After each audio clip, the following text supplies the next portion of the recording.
Fransız felsefe profesörü François Dastur'un Türkçedeki ilk kitabı olan Ölümle Yüzleşmek, Sinan Oruç'un çevirisiyle Pinhan Yayınları'ndan çıktı.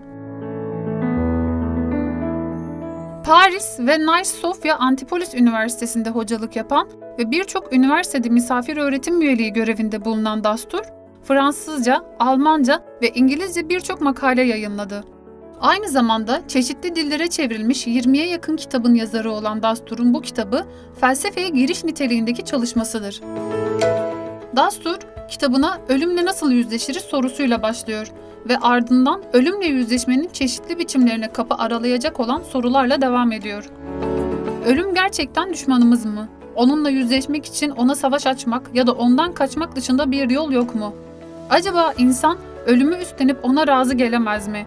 Ölümü mağlubiyet değil de yaşamın temel koşulu, ölümlülüğü de nihai sınırdan çok varoluşu besleyen saklı kaynak olarak göremez mi?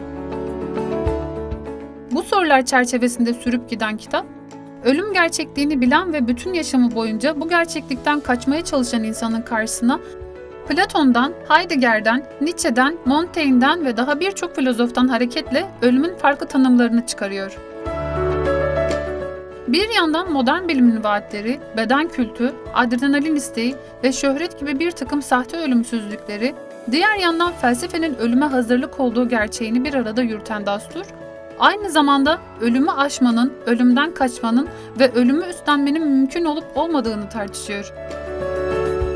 Kitabın yönünü tayin eden bu tartışmalardan ilk ikisinin, yani ölümü aşmak ve ölümden kaçmak gibi durumların tutarsız, çelişkili, ölümün kendi hakikatinden kopuk arayışlar olarak ortaya çıktığını, felsefe yapmak ölmeyi öğrenmektir sözünden ilhamla Aslona'nın ölümü üstlenmek ve ölümü yaşamın bir imkanı olarak görmek olduğunu şu ifadelerle dile getiriyor.